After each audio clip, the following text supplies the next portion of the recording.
a'udzubillahi minasyaitonir wa min sayyiati a'malina may yahdihillahu fala mudhilla lahu wa may yudlil fala hadiya lahu wa asyhadu an la ilaha illallah wahdahu la syarika lahu wa asyhadu anna Muhammadan abduhu wa rasuluh.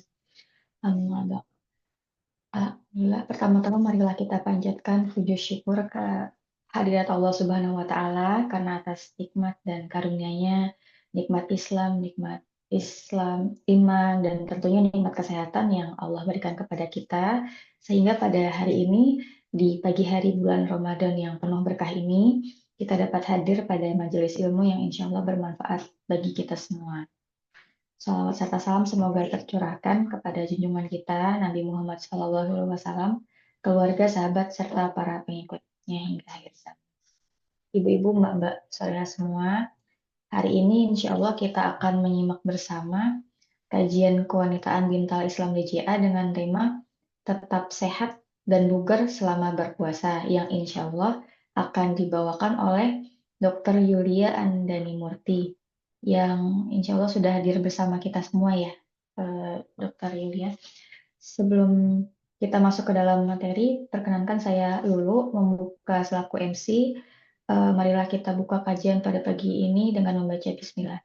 Bismillahirrahmanirrahim. Semoga Allah mudahkan kita untuk memahami ilmunya. Baik, insya Allah kita akan langsung masuk ke agenda inti, yaitu penjelasan materi oleh Dr. Yulia Andani. Dr. Yulia, apakah sudah? Ya, sudah ya. Baik, kepada Dr. Yulia dipersilakan. Terima Ya, kasih. terima kasih.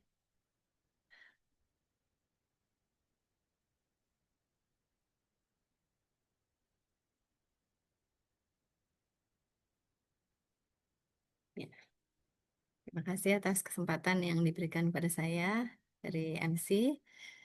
Eh, Bismillahirrahmanirrahim. Assalamualaikum warahmatullahi wabarakatuh. Alhamdulillahirabbil alamin wassalatu wassalamu ala Rasulillah wa ala alihi wa sahbihi wa mawalah. Alhamdulillah, segala puji bagi Allah yang telah mempertemukan kita pada pagi hari ya, di hari ke-14 di bulan Ramadan ya.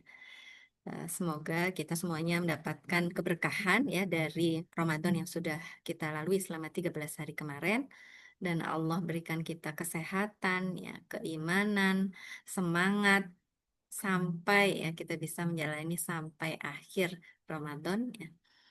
Apakah itu 29 atau 30 hari? Nah, itu kita lihat sama-sama. Yang saya hormati ibu-ibu eh, di DJ apa nih? DJP ya? DJA, Ibu. Oh, DJA ya.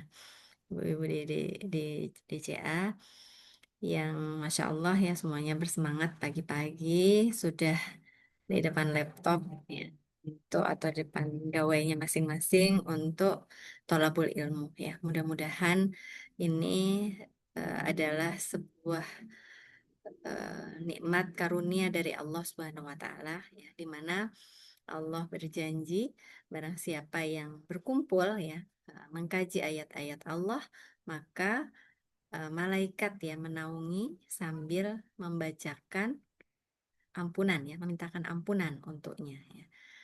Meskipun majelisnya hanya majelis online, tapi tentu ini insya Allah tidak mengurangi keberkahannya dan tidak mengurangi janji Allah ya. Sama-sama kita merasakan sayap-sayap malaikat yang semuanya memintakan ampunan untuk kita ya. Apalagi di bulan Ramadan tentu ini akan semakin tokcer gitu ya, permohonan ampunannya, dan semakin bersih ya. Mudah-mudahan kita nanti di bulan Ramadan hadir kembali sebagai orang-orang yang fitri. Salawat serta salam semoga senantiasa tercurah pada junjungan kita Nabi Allah Muhammad SAW beserta keluarga dan para sahabatnya. Mudah-mudahan kita termasuk orang-orang yang terus bisa istiqomah ya mengikuti teladan dari Nabi Muhammad SAW.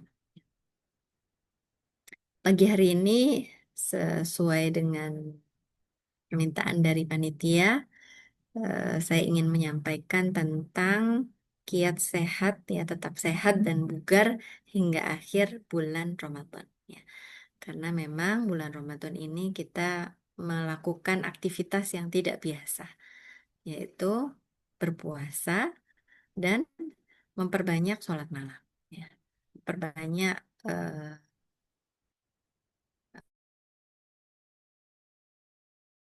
kalau biasanya ya kita perpanjang tuh waktu meleknya ya. Kita ada sholat raweh dulu ya, kemudian paginya mungkin juga bangun lebih awal ya. Oh, kalau ibu-ibu menyiapkan sahur ya, termasuk nanti qiyamul lail, maka tentu Ramadan ini membutuhkan kiat khusus ya supaya kita bisa tetap sehat dan bugar hingga akhir, tapi tidak kehilangan kesempatan untuk memperbanyak ibadah ya. Pesan Allah ya, ini sama-sama kita sering dengar ya di surat Al-Baqarah ayat 183. A'udzubillahi minasyaitonirrajim. Bismillahirrahmanirrahim. Ya ayyuhalladzina amanu kutiba alaikumus kama kutiba alal ladzina min qablikum la'allakum tattaqun ya. Wahai orang-orang yang beriman, diwajibkan atas kamu berpuasa, sebagaimana diwajibkan atas orang-orang sebelum kamu agar kamu bertakwa. Jadi tujuan utamanya adalah takwa. Tapi dampak turunannya adalah kesehatan fisik dan mental.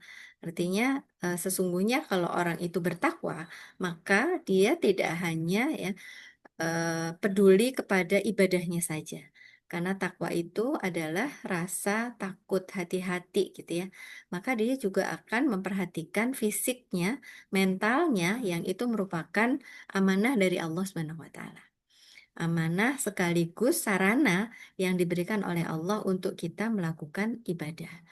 Tidak mungkin seseorang bisa beribadah dengan baik kalau dia tidak menjaga fisiknya dan mentalnya dengan baik ya. Katakanlah kalau orang terkena narkoba misalnya ya, atau homer ya, maka mentalnya akan terganggu ya. Kalau mentalnya terganggu maka dia nggak boleh sholat ya, apalagi mau puasa pasti nggak bisa gitu ya. Karena memang mentalnya terganggu ya. Belum lagi nanti aktivitas yang lainnya ya, yang itu akan mengganggu aktivitasnya. Eh, Begitu juga kesehatan fisik ya. Kalau kita kesehatan fisiknya ya, fisiknya mengalami masalah, maka ya salah satu yang boleh tidak berpuasa adalah orang yang sakit ya. Maka betapa banyak orang yang akhirnya nggak bisa berpuasa karena memang kondisi fisiknya mengalami masalah atau sakit ya. Dan sakit ini ternyata kalau kita lihat sekarang ya, dengan kehidupan modern ini seringkali sakitnya itu justru dibuat karena gaya hidup ya. Namanya penyakit akibat gaya hidup yang salah ya.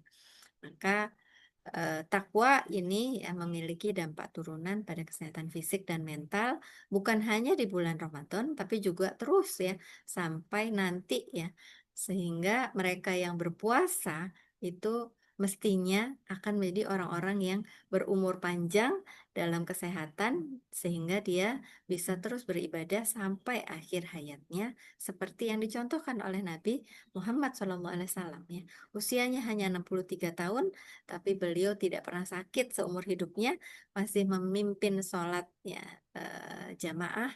Jadi sebelum wafatnya ya, kurang lebih 3 hari sebelumnya masih memimpin sholat jamaah ya, bahkan masih memimpin perang ya di usia 60 tahun ya.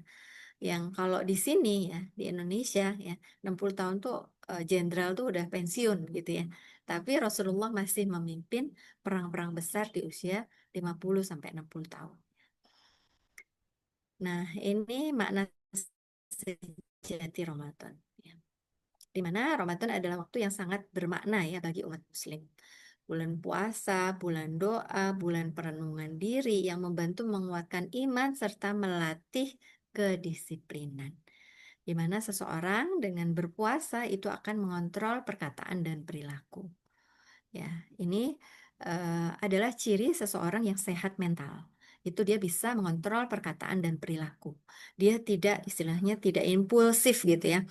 Ada apa? ada sesuatu yang mengganggu, dia langsung merespon dengan sesuatu yang negatif gitu ya. Tidak, tapi justru ya dengan kondisi puasa, seseorang mudah mengontrol perkataan dan perilaku ya. Karena apa? Karena ada sebuah hadis yang menyebutkan ya, kalau engkau ya ada orang yang mengganggu ya, maka katakanlah aku sedang berpuasa. Artinya apa? Dengan mengatakan aku sedang berpuasa, itu dia akan mengerem ya kalau dia mau marah ya, menghindari amarah dan hal-hal negatif lainnya ya. Dan dengan kondisi seperti itu, sebaliknya akan terjadi penguatan amal kebajikan ya. Jadi kalau orang sudah mengontrol perkataan dan perilaku, bisa menghindari amarah dan hal-hal negatif, maka seseorang itu akan mudah untuk melakukan amal kebajikan dan menghindari perbuatan dosa. Karena memang kebaikan itu seperti bola salju ya. Dia kecil ya, yang kemudian dia akan mudah ya kalau udah gelinding gitu ya, dia akan mengajak amal-amal kebajikan yang lain. Jadi seringkali amal kebajikan yang pertama itu mesti agak dipaksa gitu ya. Kita ya katakanlah mau infak gitu ya, rasanya masih sayang ya 1.000 2.000 ya, tapi kalau kita udah berhasil ya secara rutin ya, makanya ini dianjurkan untuk bisa sedekah harian misalnya gitu ya. Karena apa? Ini untuk menguatkan amal kebajikan itu bisa menggelinding sebagai bola salju. Kalau kita udah sekali 1.000 2.000 ya setiap hari, lama-lama itu akan mudah bagi kita untuk berinfak ya dalam jumlah yang lebih besar ya. Dan tentu menghindari perbuatan dosa pun seperti itu ya. Jadi di bulan Ramadan ini hati menjadi lembut ya. Doa-doa terasa lebih khusyuk dan iman pun tumbuh semakin kuat karena kita bisa mengontrol perkataan dan perilaku kita ya, dan menguatkan amal kebajikan kita ya. Ini ya beberapa Ramadan praktis yang sering kita lakukan ya, adalah sholat ya, kemudian tadabbur Quran ya, kemudian puasa dari subuh sampai maghrib ya, kemudian ada zakat, sodakoh ya. Jadi Nabi Muhammad SAW biasa menunaikan zakatnya itu di bulan Sya'ban ya, atau Rajab ya, yang masyhur sih disebutkan di bulan Sya'ban ya. Sodakoh dan memperbanyak sodakoh di bulan Ramadan. Jadi kalau kita selama ini mungkin berzakat ya di bulan Ramadan ya, mudah-mudahan tahun depan kita bisa majuin gitu ya.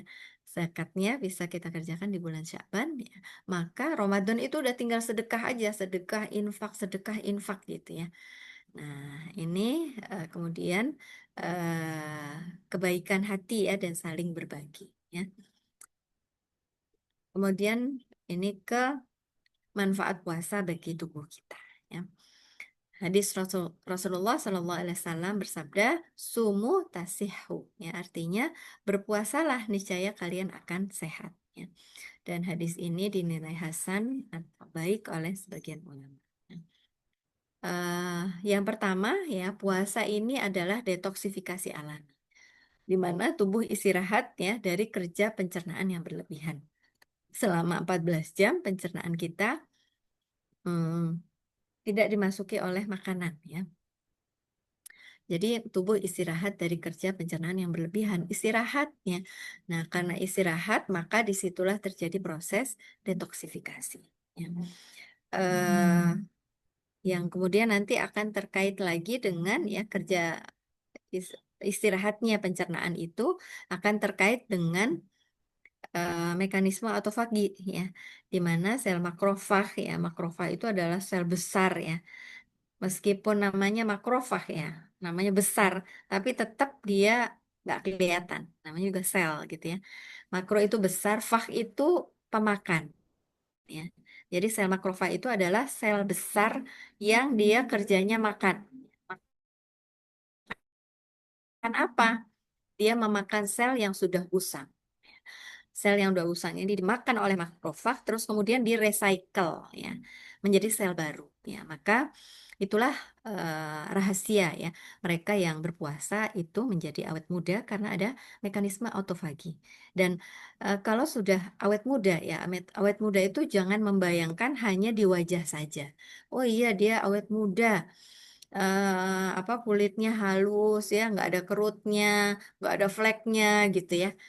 Bukan hanya di wajah, tapi sesungguhnya awet muda itu adalah awet muda bagi seluruh organ-organ tubuh kita, bagi seluruh sel-sel tubuh kita ya, di paru-paru kita ya itu lebih muda ya, sehingga kapasitas paru itu bisa bertahan tetap tinggi ya. Jadi nafas itu lebih nyaman, ya selalu nyaman, nggak ada sesak. Ya. Jantung juga demikian, ginjal juga ya. Jadi sel-sel tubuh kita secara umum semuanya awet muda. Ya. Termasuk mungkin yang udah mengalami ya di atas 50 tahun biasanya sering ada sakit lutut, ya sakit-sakit sendi. Ya. Maka dengan puasa itu terjadi autofagi yang membuat kita bisa awet muda. Ya. Kemudian mengatur gula darah. Mengatur gula darah ini tentu ya eh, dengan mengontrol konsumsi gula. Ya. Jadi kalau kita bisa mengontrol konsumsi gula di bulan Ramadan, insya Allah ya gula darah lebih terkontrol dan sensitivitas insulin lebih terjaga. Dan tentu manfaat puasa bagi tubuh adalah mengelola berat badan ya. Ini siapa nih yang udah turun berat badannya ya? Udah turun berapa kilo selama 13 hari puasa ya? Ada yang udah turun sekilo, 2 kilo, 3 kilo, ya 4 kilo ya. Maka memang begitu ya. Seharusnya ya manfaat puasa itu bisa mengelola berat badan ya. Karena kita ada istilah intermittent fasting ya, di mana puasa intermittent. Intermittent fasting itu biasanya kalau dilakukan di siang hari ya. Ada yang 12 jam ya, ada yang 14 jam, ada yang 16 sampai 20 jam. Di mana sesungguhnya itu adalah mengelola waktu asupan. Jadi dengan asumsi bahwa kalau kita mengatur waktu makan, ya, kalau waktu makannya dibatasi, maka otomatis makanan yang masuk akan berkurang, gitu ya. Jadi kalau kita makan terus nggak pakai aturan waktu tertentu, ya nggak dibatasi waktunya, mungkin kalori yang masuk bisa 3.000 gitu ya. Tapi kalau kita makannya hanya dalam waktu sekitar berapa 8 jam ya mestinya ya kalori yang masuk bisa berkurang ya begitu konsepnya seperti itu ya maka nanti kita lihat bagaimana supaya konsep itu bisa berjalan ya maka prinsip sehat selama puasa ya yang penting adalah 4 hal ya dengan cukup cairan kemudian aktif bergerak pola makan sehat dan istirahat yang berkualitas ya. Dan sungguh ya puasa mendidik kita untuk makan secukupnya, bukan sepuasnya.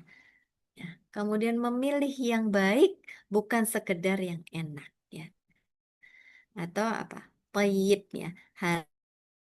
Halalan tayyiban, bukan sekedar yang enak ya. Dan puasa juga mendidik kita untuk sadar bahwa kenyang berlebihan ya atau kekenyangan ya justru membuat tubuh lemas, ibadah berat ya. Jadi sehatnya puasa itu lahir dari kendali ya, bukan hanya dari penahanan semata. Maksudnya nggak makan selama sekian jam terus ya begitu udah nggak ditahan lagi lepas kendali ya, bukan seperti itu ya. Karena puasa menyehatkan bukan hanya karena kita berhenti makan ya, tapi karena kita belajar mengendalikan. Ya.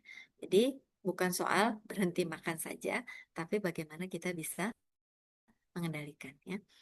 Maka ini dibuka ya, saya buka dengan pola buka sehat karena memang ini yang paling krusial ya, pola buka sehat ini. Dan Masya Allah ya, Rasulullah SAW bersabda, La yazalun nasu bi khairin ma'ajjulu al-fitrah. Ya. Manusia akan senantiasa berada dalam kebaikan selama mereka menyegerakan berbuka. Hadis riwayat Bukhari dan Muslim. Mohon maaf ini kayaknya berisik banget ya pagi-pagi. Saya tutup jendela.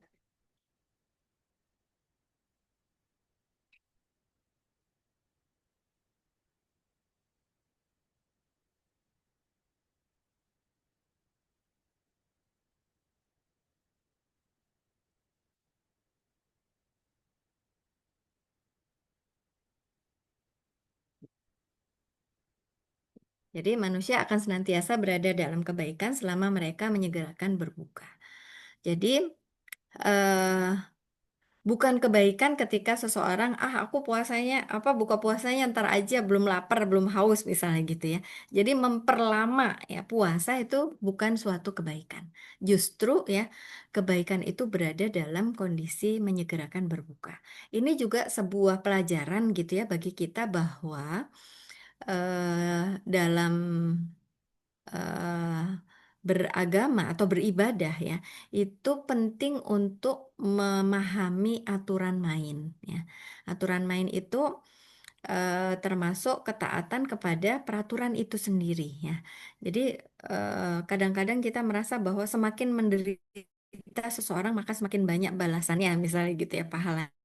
Nggak gitu juga ternyata gitu ya. Tapi justru yang penting kita tuh taat aturan ya. Begitu juga dalam hal-hal yang lain ya. Dalam hal sholat ya. Itu mungkin di luar soal konsumsi ya. Itu saya sering melihat fenomena orang-orang yang mengejar sholat raweh tapi justru dia ketinggalan jamaah isya ya. Ini terbalik ya. Jadi orang mengutamakan jamaah sholat raweh tapi jamaah isyanya ketinggalan ya. Padahal yang lebih penting adalah jamaah isya gitu ya. Sholat isya itu sholat wajib. Sholat raweh itu sholat sunnah ya. Maka ketika kita mengejar sholat ya, yang kita kejar dulu itu justru sholat wajibnya. Sholat rawehnya itu bonusnya sebenarnya gitu ya. Tapi di bulan Ramadan seringkali terlihat fenomena yang sebaliknya. Kemudian ada juga fenomena orang-orang yang apa ya, tidak mengikuti imam ya. Imamnya udah takbir ya, dia masih asik sujud ya. Sujud itu adalah proses yang apa kondisi yang memang terbaik untuk kita berdoa gitu ya. Tapi kalau kita sholat sendiri, kita boleh berlama-lama sujud ya, suka-suka kita gitu ya.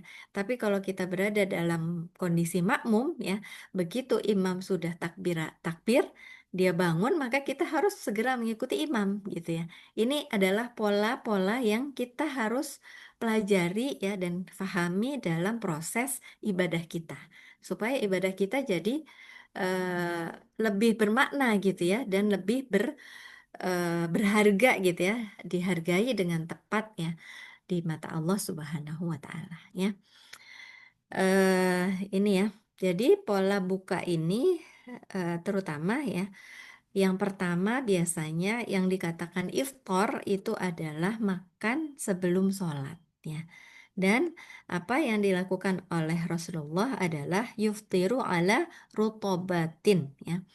Rasulullah Shallallahu Alaihi Wasallam iftar ya atau berbuka membatalkan puasa gitu ya dengan beberapa rutop atau kurma basah atau kurma segar ya. Jadi memang yang utama itu berbuka dengan kurma segar ya, kurma basah sebelum sholat. Tapi kalau rutopnya nggak ada, ya namanya rutop itu kan segar ya. Jadi nggak selalu ada. Kalau lagi nggak musim mungkin ya, atau memang kondisinya nggak memungkinkan ya. Kalau kita bawa rutop itu kan rutopnya harus disimpan di freezer gitu ya, karena memang dia segar ya. Tapi kalau nggak ada maka lam takun rutobatun ya fatamarotin ya. Maka makan kurma tamar ya atau kurma yang sudah kering ya. Nah, menariknya fa'il lam takun tamarotun hasa ya, maka apa? Beliau min ma'in ya. Beliau minum beberapa teguk air ya. Jadi ini luar biasa. Sebelum sholat ya, yang dimakan adalah kurma basah. Kalau nggak ada kurma kering, kalau nggak ada lagi cuma minum beberapa teguk air ya. Jadi nggak ada itu ya ceritanya berbukalah dengan yang manis gitu ya. Nah, tapi kurma ya, kurma ini memang buah ya, buah yang manis ya. Maka kalau kita nggak punya kurma di rumah, kita bisa menggantinya dengan buah. Karena apa? Di dalam buah itu ya kurang lebih seperti kurma ya. Itu ada zat gulanya. Kemudian zat gulanya adalah zat gula yang paling sederhana, namanya fruktosa ya. Fruktosa ini dia zat gula yang apa bentuknya paling sederhana, tidak perlu dipecah lagi. Dan selain itu ya, selain gula, dia juga ada mineral yang lainnya. Jadi ini kayak elektrolit gitu ya. Elektrolit kemudian ditambah dengan air minum. Tapi kalau nggak ada, beliau tuh hanya minum beberapa teguk air ya. Nah, fenomena yang terjadi biasanya Pak, kalau buka puasa atau iftar ya, itu Masya Allah ya, berlimpah ruah ya. Segala ada teh manis, ada apa lagi? Es campur misalnya, kolak, cendol ya, belum lagi gorengan ya. Terus ada lagi yang bercandanya begini, memang sunnahnya itu kalau buka puasa itu kurma, tapi wajibnya tuh gorengan katanya. Waduh, bahaya banget ini ya. Karena apa? Karena ketika perut kita masih kosong ya, kemudian diisi dengan gorengan ya, mengandung minyak ya, itu lambung akan dipaksa untuk bekerja langsung ya, langsung bekerja keras, nggak pakai pemanasan ya. Sementara yang dibutuhkan oleh lambung ini ya, lambung yang lagi asik-asik istirahat gitu ya, itu dia perlu pemanasan dulu dengan apa? Dengan air ya. Dan tadi ya, kalau ada, kalaupun ada makanan, nggak usah banyak-banyak ya. Satu, dua, atau tiga aja ya, eh, dari buah-buahan atau kurma ya. Nah, kemudian setelah itu sholat ya, baru kemudian makan. Nah, dimakan inilah ya perlu untuk memperhatikan gizi seimbang. Jadi, perhatikan apa yang dibutuhkan oleh tubuh, bukan apa yang diinginkan gitu ya. Yang diinginkan oleh mata, diinginkan oleh lidah gitu ya. Eh, Terus emang nggak boleh apa yang makan kolak ya, makan apa es es campur misalnya gitu, boleh saja gitu ya. Tapi sebaiknya makan dulu yang memang dibutuhkan oleh tubuh kita. Apa itu? Gizi seimbang ya, dari proteinnya ya, atau misalnya kalau memang sudah niat mau manis-manis ya, saya biasanya ngurangin nasi ya. Karena apa? Nasi ini sama sama si manis-manis itu gitu ya. Atau manis-manisnya yang dikurangi porsinya gitu ya. Eh, Terus kemudian protein ya, terutama apalagi kalau ibu hamil, ibu menyusui, secara umum perempuan itu sangat membutuhkan protein ya.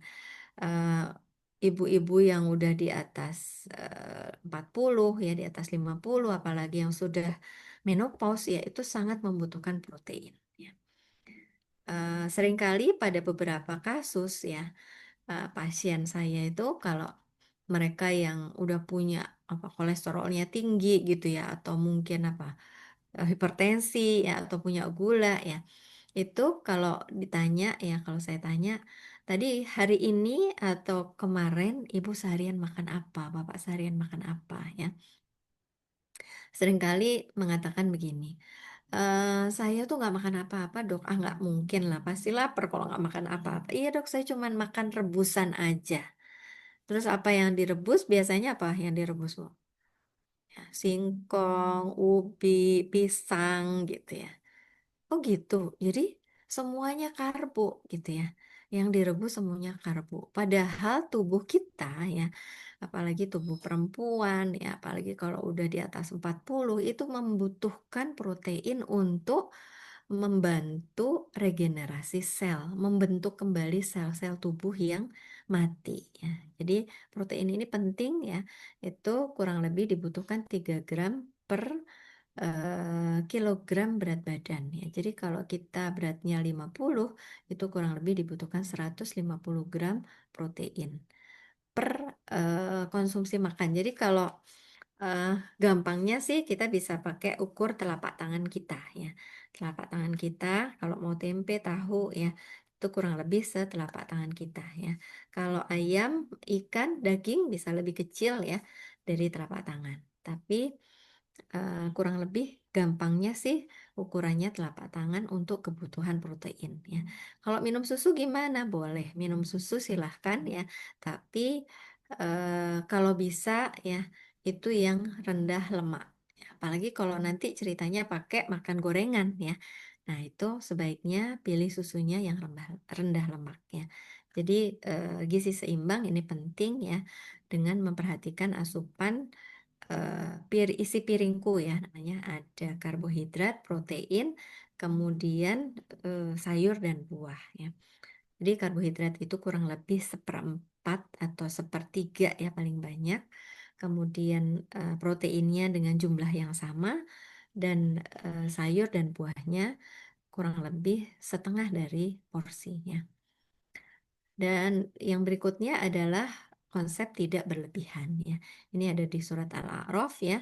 Makan dan minumlah kalian dan jangan berlebihan. Artinya kalau memang sudah merasa kenyang, maka berhenti. Ya, ini sekali lagi kembali ke proses pengendalian ya. Karena memang puasa itu sebenarnya pengendalian ya. Jadi kalau udah kenyang berhenti. Kita coba mencukupkan ya kalau sesuatu itu sifatnya keinginan, kalau udah ya sifatnya nyicipin aja gitu ya. Apa kalau makan apa misalnya cendol gitu ya. Saya tuh membiasakan di rumah kalau makan cendol biasanya kan manis ya. Itu kami sharing ya. Bisa satu gelas itu berdua atau bertiga gitu.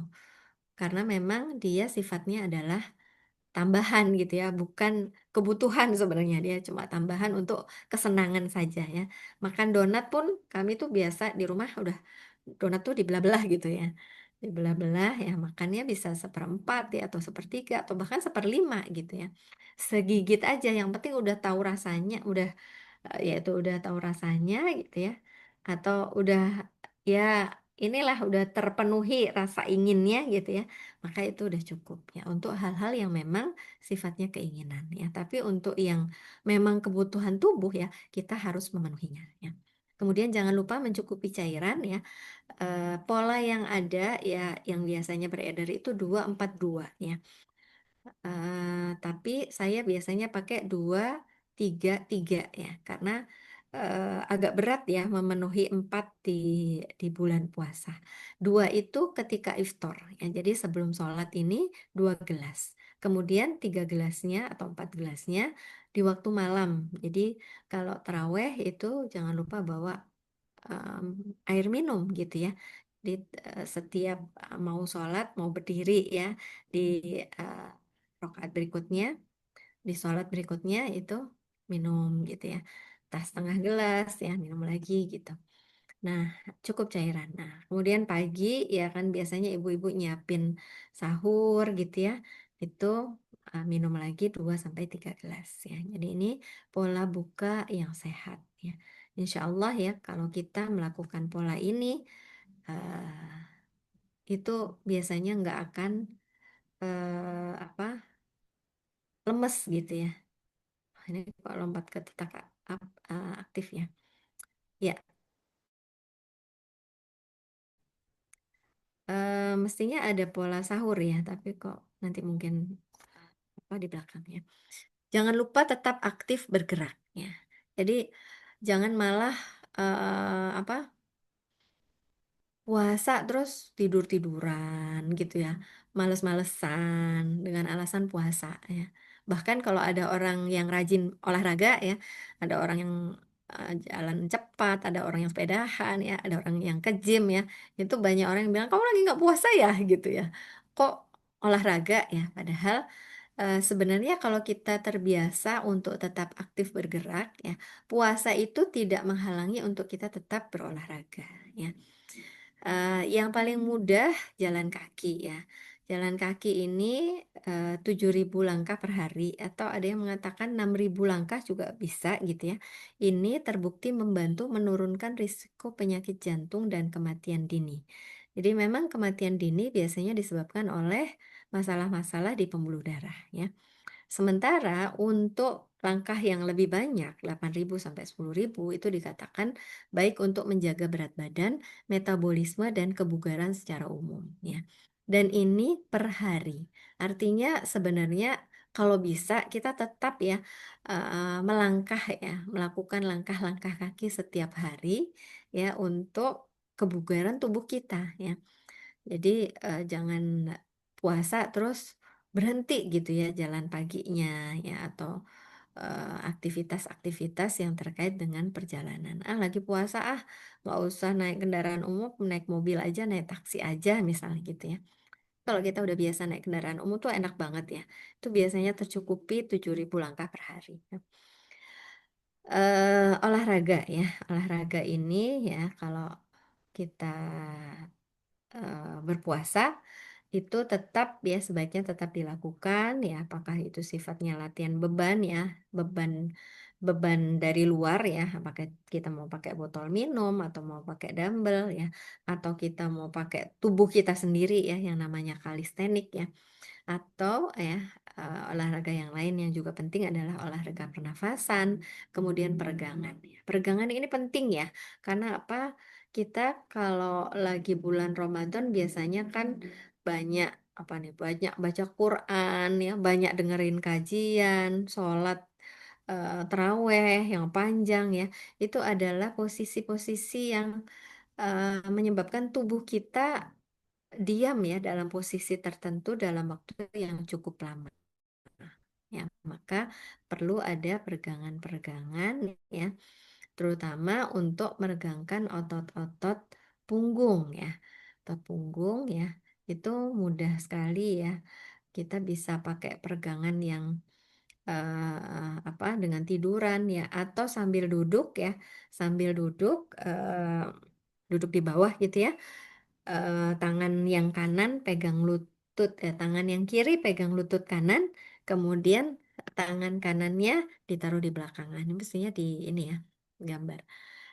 Itu ba- enak banget itu nanti di punggung ya, untuk punggung bawah ya, itu terasa akan apa kepelintir gitu ya. Nah, itu peregangan-peregangan ya. Atau bisa juga nanti nyari-nyari ya di YouTube ya atau di TikTok ya itu udah sekarang banyak sekali gerakan-gerakan peregangan ya.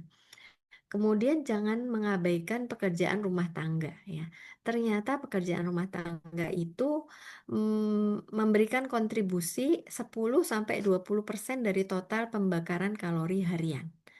Dan ini menjaga tubuh kita tetap aktif ya. Saya pribadi ya kalau lagi mengerjakan lagi banyak gitu ya pekerjaan rumah tangga ya lagi aktif semuanya dikerjain gitu yang nyiram tanaman saya sengaja meletakkan pot-pot tanaman di lantai 2 gitu ya supaya saya punya aktivitas naik turun tangga ya itu sehari dari pagi sampai malam itu bisa sampai 3.000 langkah ya tinggal nambahin eh, mungkin harus pergi keluar gitu ya 3.000 langkahnya lagi gitu ya. Nah, 3.000 langkahnya ternyata sudah selesai dengan pekerjaan rumah tangga di rumah ya. Ya, segala pekerjaan rumah tangga yang remeh-temeh itu ya. Gitu ya. Kemudian eh, tidur yang berkualitas ya.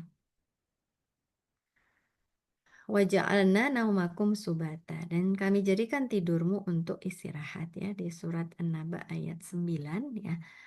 Maka penting untuk tidur ya. Meskipun ya nanti di 10 malam terakhir itu rasanya pengennya sih nggak tidur gitu ya.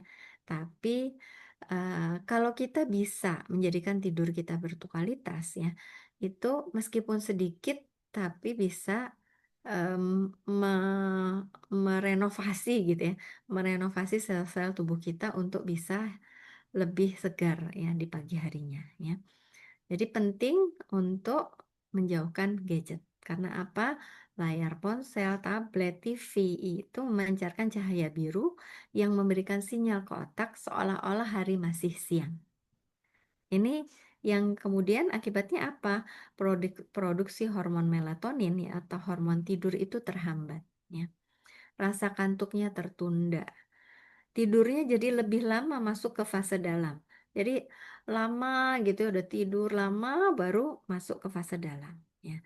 Padahal kalau nggak ada sinar biru itu ya, maka bisa lebih cepat masuk ke fase dalam. Nah, sebenarnya yang dibutuhkan dalam tidur itu adalah fase dalam itu gitu ya. Kalau fase dalam ini kita jalani ya, katakanlah 1 jam atau 2 jam, itu sebenarnya sudah cukup ya. Jadi kalau kita tidurnya ya pakai tidur ayam yang lama ya, maka tidurnya menjadi kurang berkualitas ya.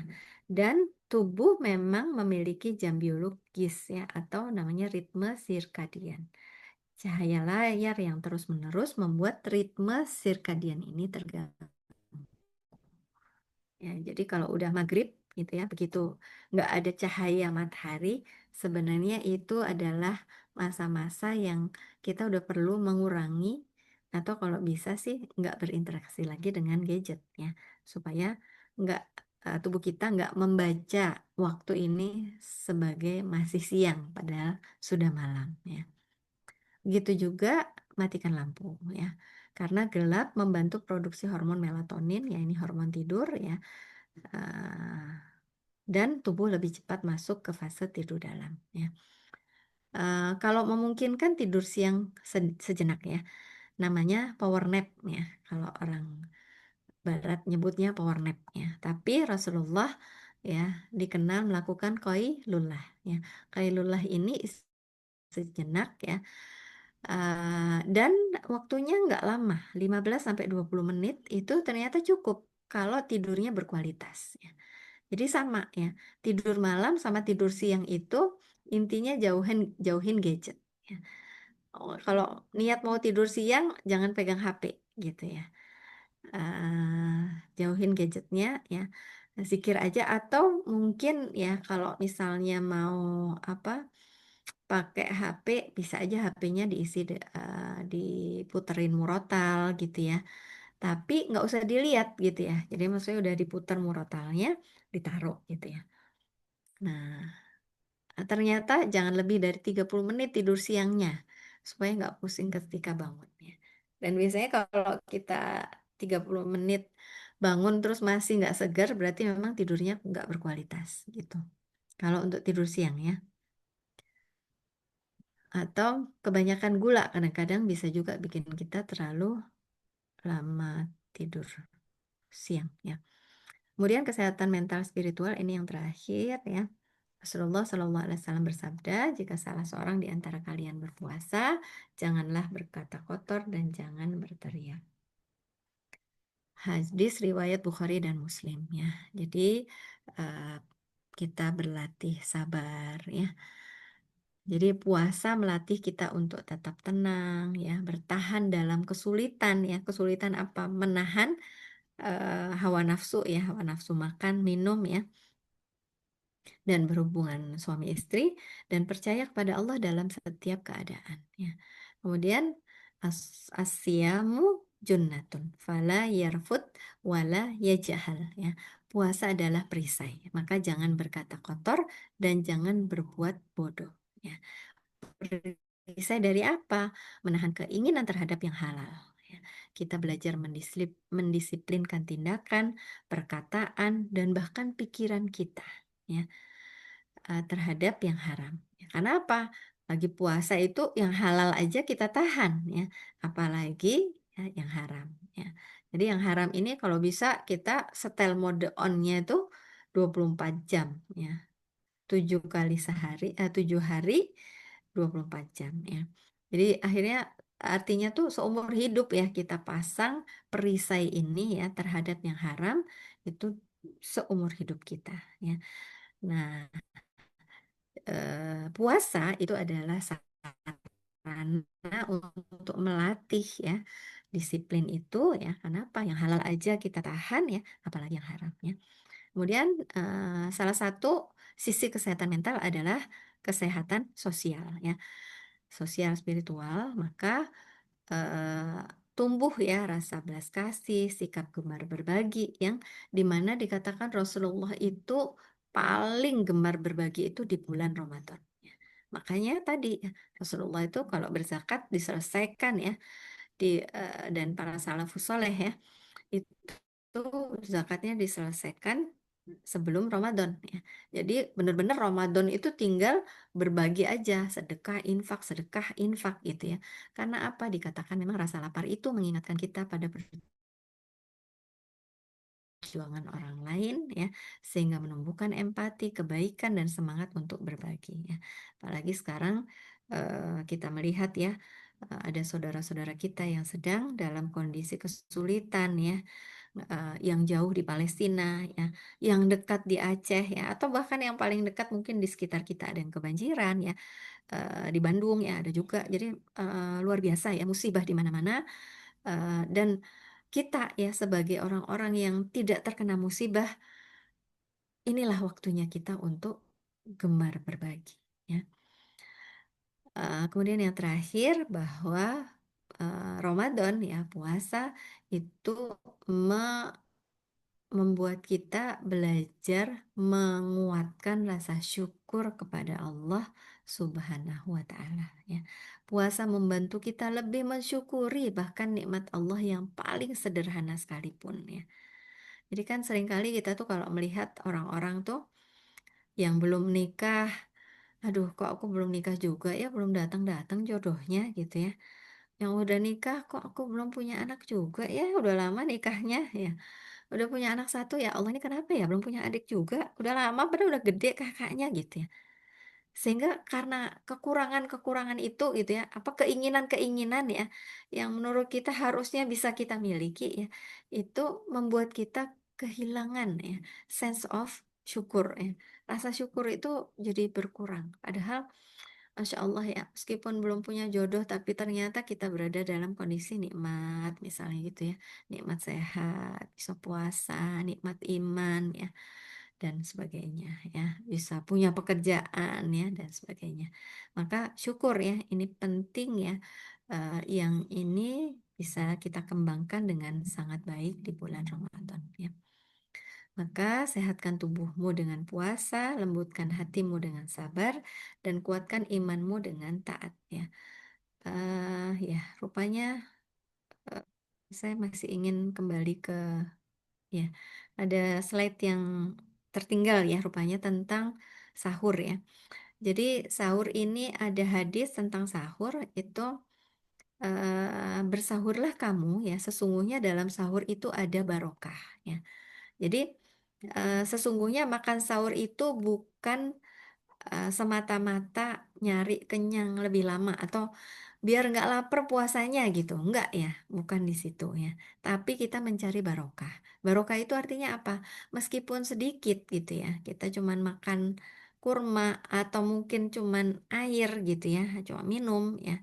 Karena aduh sebentar lagi udah azan gitu ya.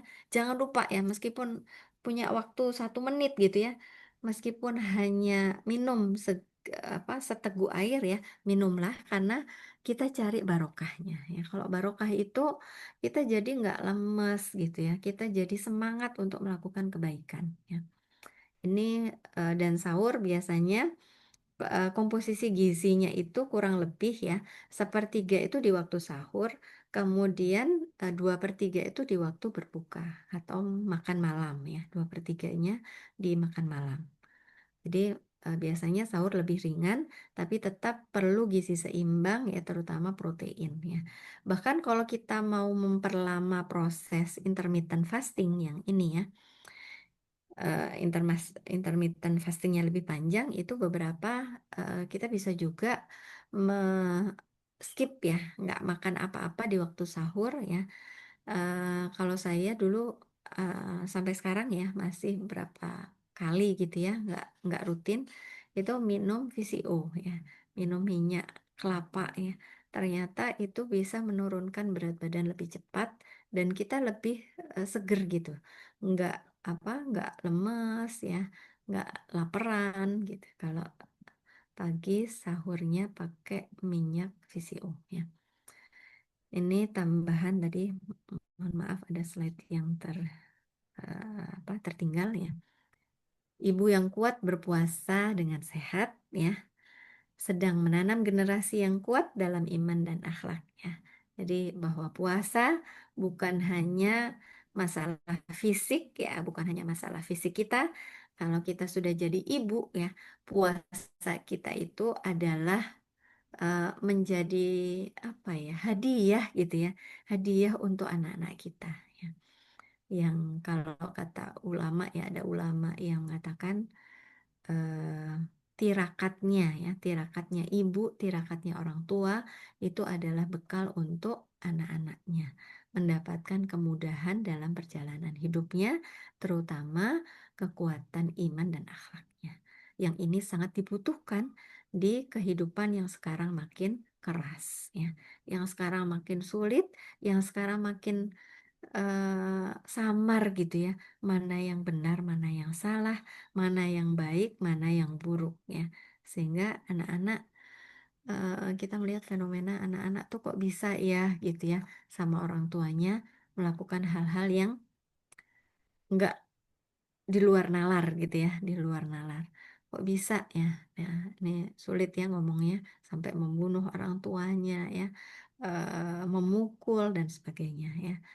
Maka mudah-mudahan ya Allah memberikan kita keluarga yang kuat ya, keluarga sakinah ya, anak-anak yang qurrata ayun ya, suami ya, pasangan yang juga menyenangkan ya hati kita ya dengan fadilah ya, dengan perantaraan puasa kita. Wallahu a'lam bishawab ya, mudah-mudahan bermanfaat. Wassalamualaikum warahmatullahi wabarakatuh. Waalaikumsalam warahmatullahi wabarakatuh. Alhamdulillah, terima kasih Dokter Yulia atas materinya yang sangat bagus dan bermanfaat sekali nih tentang gimana sih tips dan triknya agar tetap sehat bugar selama berpuasa. Eh, dari materi hari ini kita memahami puasa itu sebagai bentuk takwa kepada Allah Subhanahu wa Ta'ala, terus juga kita dapat menjaga selain kesehatan fisik juga kesehatan mental juga ya. Nah, untuk selanjutnya kita coba masuk ke sesi tanya jawab. Jadi mungkin ada ibu-ibu atau mbak-mbak, ukti filah, sister filah yang ingin bertanya atau berkonsultasi, bisa langsung bertanya, raise hand, atau bisa mengajukan pertanyaan melalui kolom chat yang insya Allah akan kita bacakan. Apakah ada pertanyaan? Oh, ini ada Ibu Wahyuning raise hand ini. Ibu Wahyuning, silakan Ibu. Eh, Terima kasih Mbak Lulu. Dokter Yulia izin bertanya, Dok. Kebetulan ini puasa kan sangat banyak manfaatnya ya Dok ya, seperti intermittent fasting gitulah ya. Cuman masalahnya mungkin karena usia saya juga sudah tidak muda lagi Dok, udah 50, udah masuk premenopause. Kadang yang jadi hambatan yang pertama Dok, karena dari dulu dari apa dari zaman kecilnya juga ada riwayat mah Dok. Ini kadang mengganggu banget gitu. Ketika posisinya puasa nyaman kan perutnya kosong ya.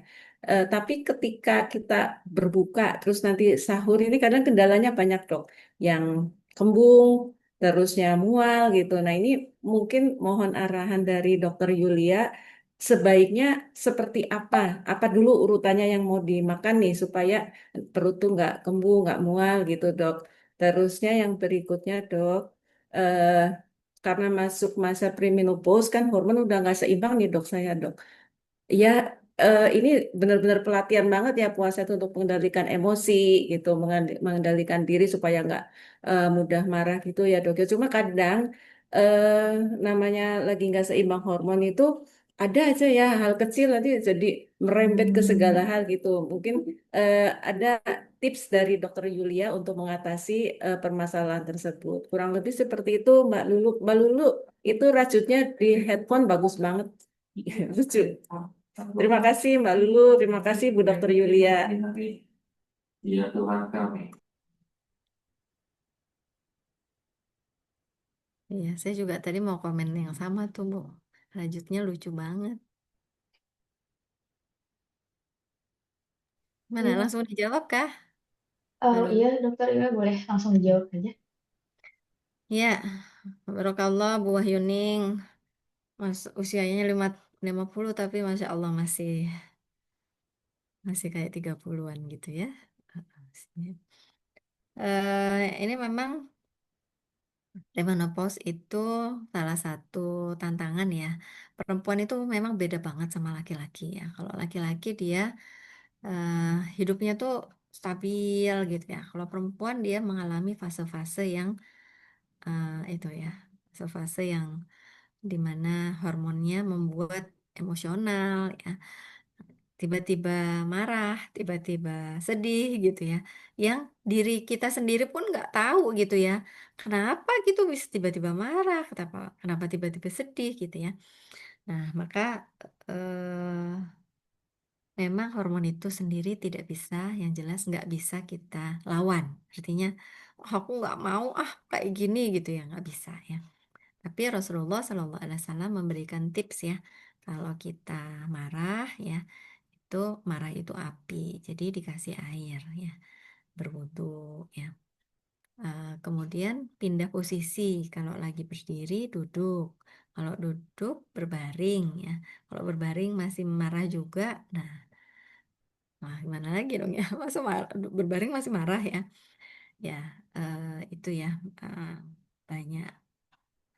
Biasanya sih kita memperbanyak istighfar gitu ya untuk menenangkan hati ya.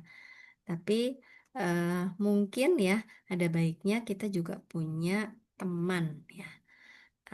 Teman atau orang terdekat yang memahami kondisi kita ya. Sehingga misalnya eh, apa kalau kita dalam kondisi seperti itu ya, orang yang paham kondisi kita, yang dia tahu bahwa kita juga sebenarnya nggak kepengen seperti itu gitu ya, itu bisa melakukan tindakan pertolongan pertama ya, entah memeluk gitu ya, atau mungkin ya biasanya melakukan physical touch ya, entah memeluk atau mungkin nepuk-nepuk gitu ya, atau hal-hal yang lainnya yang sifatnya menghibur. Apa kalau orang Jawa bilang tuh ngerih-ngerih gitu ya. Udah gitu ya. Bukannya malah nasehatin. Biasanya kalau dinasehatin tuh malah kesel gitu ya, Bu ya. Apaan sih lu gitu ya, malah merepet nggak karu-karuan gitu ya.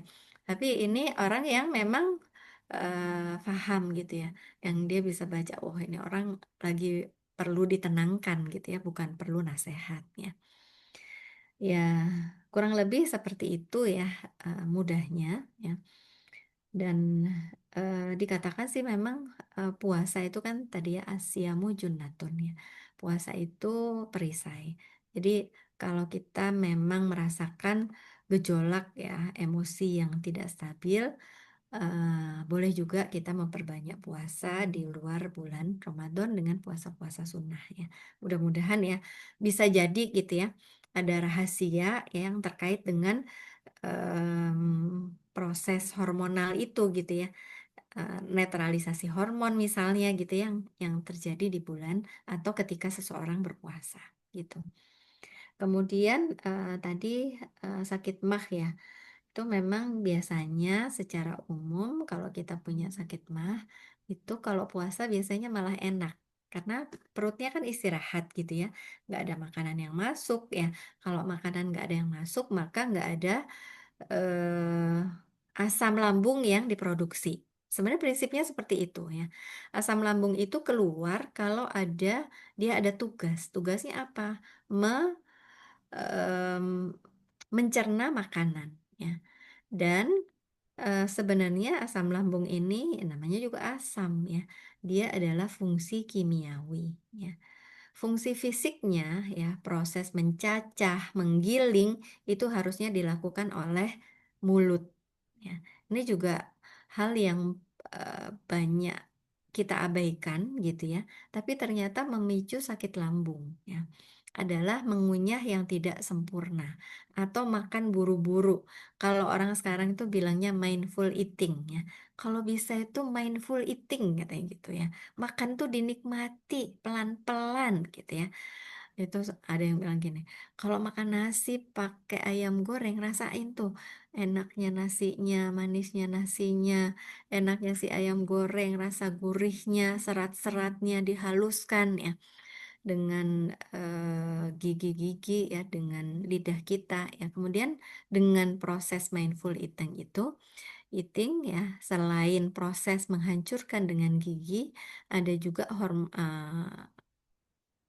bukan hormon apa namanya? Lupa ya. Enzim ya. Enzim di dalam mulut yang kemudian keluar. Makanya enzim ini yang membuat nasi itu jadi manis gitu ya. Nah, kalau sudah lembut baru dia masuk ke dalam lambung kita ya. Nah, kalau terjadi sebaliknya, makan buru-buru, kita tidak mengunyah dengan lembut, maka lambung yang hanya punya asam lambung, itu kan dia harus menghaluskan ya. Karena dia harus menghaluskan, maka dia mengeluarkan asam lambung lebih banyak dari kalau makanannya udah halus ya. Nah, itu yang sering ya, karena memang harus ngeluarin lebih banyak, akhirnya bukan hanya mencerna makanan tapi juga sebagian dinding lambungnya tererosi ya. Itu jadi penting untuk kita melakukan mindful eating untuk menyehatkan lambung kita. Nah, itu jangka kalau ibaratnya penyembuhan jangka panjang gitu ya, perbaikan cara makan ya. Tapi jangka pendeknya gimana? Alhamdulillah Allah memberikan kita karunia kunyit ya. Ada apa? Hasil alam yang murah melimpah ya di Indonesia ini, yaitu kunyit. Ya, kunyit ini ternyata sangat baik untuk kesehatan lambung. Ya. Ini bisa dikonsumsi ya. Kalau mau yang gampang sih ya, itu dirajang aja gitu ya, dirajang terus direbus ya. Itu udah cukup. Biasanya saya juga karena saya juga punya masalah lambung gitu ya. Karena dulunya gitu ya punya riwayat kalau makan tuh emang mesti cepet-cepet gitu ya, ngurusin anak apa gitu buru-buru gitu ya. Nah, ini sekarang menuainya sekarang. Nah, ini saya sedang membiasakan kalau pagi saya biasanya kunyitnya itu ya udah direbus dari sore. Nah, pagi itu tinggal dipanasin hangat-hangat ya, ditambahin madu sedikit untuk ketika sahur ya. Terus biasanya saya konsumsinya sahur aja. Kadang-kadang berbuka juga ya. Kalau berbuka kadang-kadang saya tambahin jahe gitu ya untuk supaya eh, apa? Kadang-kadang kan linu-linu sendi gitu ya. Itu juga bisa berkurang dengan tambahan jahe. Jahe juga bisa menenangkan lambung ya. Tapi kalau memang nggak menolong ya dengan itu, ya bisa eh, mengkonsumsi obat-obat lambung yang memang tersedia di pasaran ya sebelum makan. Jadi kalau minum obat lambung biasanya iftar tadi ya, iftar yang sekedarnya, sholat, terus kemudian minum obat lambungnya. Apakah yang dikunyah ataupun yang diminum langsung. Mungkin seperti itu, Bu Wahyuning ya. Ya, terima kasih banyak Bu Dokter Yulia, Mbak Lulu, terima kasih juga. Terima kasih kembali, Bu. Eh, Ibu, ini ada satu pertanyaan lagi nih dari Mbak Neni. Dokter izin bertanya, pada saat Ramadan ini malah ada kendala haid yang panjang. Apakah ada makanan atau minuman yang perlu dihindari? Atau makanan apa yang perlu dikonsumsi untuk menghentikan pendarahan? Ya, haid yang panjang ya. Jadi haid yang panjang itu sebenarnya bukan cuma soal pendarahan ya, tapi seringkali juga terkait dengan masalah hormon ya. Dan seringkali ya, kalau menurut dokter dokter SPOG ya, obstetri dan ginekologi ya yang mereka berkhidmat pada urusan rahim ya, itu ternyata eh, perempuan, terutama generasi milenial dan Gen Z, itu konsumsinya ternyata banyak yang berbahaya atau merusak rahim dan perangkatnya gitu ya, organ reproduksinya termasuk apa namanya indung telur ya. Jadi karena kan hormon-hormon itu diproduksinya salah satunya di indung telur ya, selain di hipofisis ya di otak. Nah, makanan yang seperti apa yang menimbulkan masalah seperti itu terutama yang pedas ternyata ya. Ini kan anak sekarang itu ya, saya juga serem banget lihat anak-anak saya di sini tuh ya. Nah, Gen Z ini sukanya makanan Korea ya, ala-ala Korea ya, yang pedas-pedas itu ya. Terus belum lagi nanti seblak dengan levelnya yang belasan sampai puluhan ya. Belum lagi sambel ya, sambelnya tuh sampai kalibernya setan ya. Bayangin sambelnya aja kalibernya setan ya. Gimana nggak merusak gitu ya. Nah, setan itu kan memang dia ditakdirkan untuk merusak. Jadi ketika dia dileberkan kepada sambel ya itu pas banget. Memang dia sifatnya merusak ya. Jadi bukan hanya masalah di lambung. Ternyata sampai ke organ pencernaan, organ reproduksi ya. Maka eh, gadis-gadis ya terutama nih jagalah organ reproduksimu dengan menjaga makanan hanya makanan sehat ya. Kalau bisa tuh yang ada pewarnanya, pengawetnya, terus apa pengenyal. Kalau bisa yang proses-proses atau bahkan yang ultra proses itu dihindari. Karena eh, apa yang paling banyak sih sekarang itu namanya PCOS ya, Polycystic Ovary Syndrome, di mana ovarium itu eh, banyak kistanya ya. Poli itu banyak, kistik itu kista. Kista itu kurang lebih kayak bola apa? Bola tenis biasanya gitu sih ya dulu dosen saya tuh kalau nerangin kayak bola tenis gitu. Dia ada di indung telur. Nah, bayangkan maka dia mendesak sel-sel telur yang jadi bedanya laki-laki sama perempuan itu kalau perempuan sel telurnya dibawa sejak dia lahir. Katakanlah dia punya 200 juta gitu ya. Itu semua dibawa ketika dia lahir. Sementara laki-laki sel spermanya diproduksi kayak punya dapur gitu ya. Punya dapur, dia diproduksi setiap hari. Begitu dia balik, maka ada produksi sel sperma. Kalau perempuan enggak, perempuan dari lahir. Tapi dia belum matang ya, semuanya disimpan di indung telur. Indung telurnya ada dua di kanan dan di kiri ya. Nah, kalau ya pola makannya tidak sehat, maka indung telur ini nanti yang diserang ya, terjadi polikistik tadi ya. Nah, ini yang seringkali gangguan haid itu karena masalah-masalah seperti itu ya. Belum lagi nanti masalah miom ya. Ini. Jadi haid yang panjang itu menurut saya bukan hanya masa sekarang saja ya, kejadian sekarang saja. Bisa jadi ada banyak hal yang terjadi yang melatari gitu ya, yang menjadi sebab terjadinya haid yang panjang itu. Terus ada makanan nggak ya atau minuman yang dikonsumsi yang bisa menghentikan pendarahan? Biasanya sih kalau secara makanan saya belum belum menemukan gitu ya makanan apa gitu ya. Biasanya kalaupun ada makanan yang dikonsumsi itu justru untuk menambah darahnya. Karena apa? Seringkali mereka yang HB-nya rendah itu ya HB rendah itu sel darah merahnya sedikit, sel darah putihnya sedikit, trombositnya juga sedikit itu. Maka trombosit itu kan untuk menghentikan pendarahannya, menutup apa luka gitu ya. Maka kalau HB-nya rendah, otomatis ya orang itu akan lebih panjang masa pendarahannya. Jadi coba cek HB ya.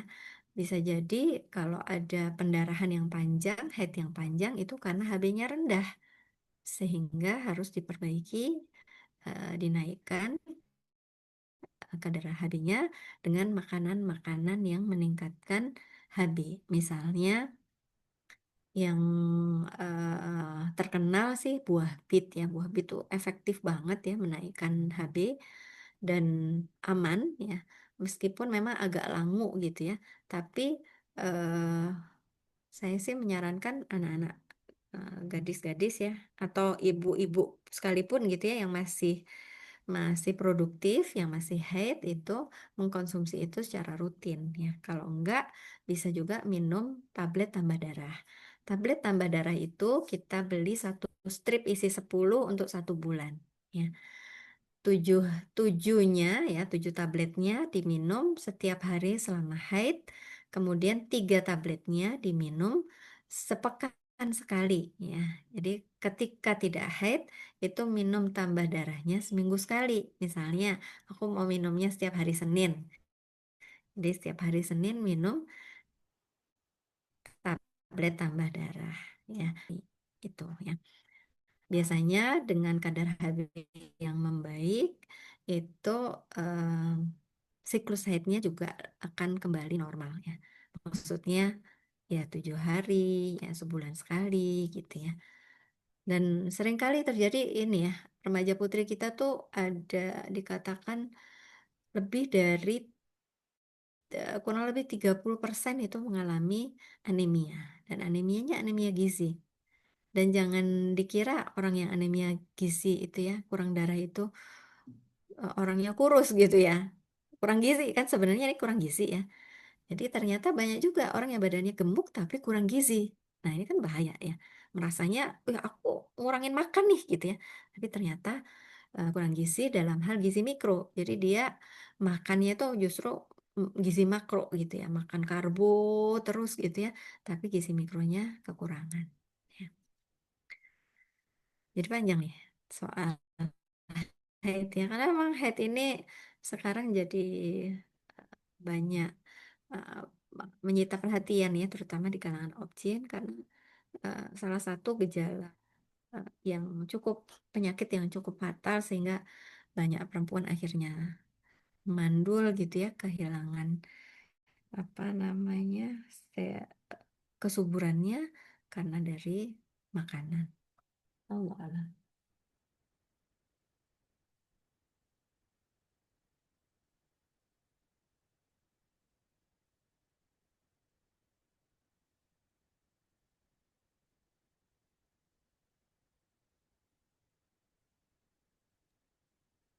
Ya, Mbak Neni, apakah sudah jelas sudah menjawabkah? Terima kasih banyak dokter. Terima kasih kembali Kak Neni. Ya. Eh, karena waktu sudah menunjukkan jam 9 kurang ya, apakah masih ada pertanyaan lagi? Mungkin satu pertanyaan apabila ada.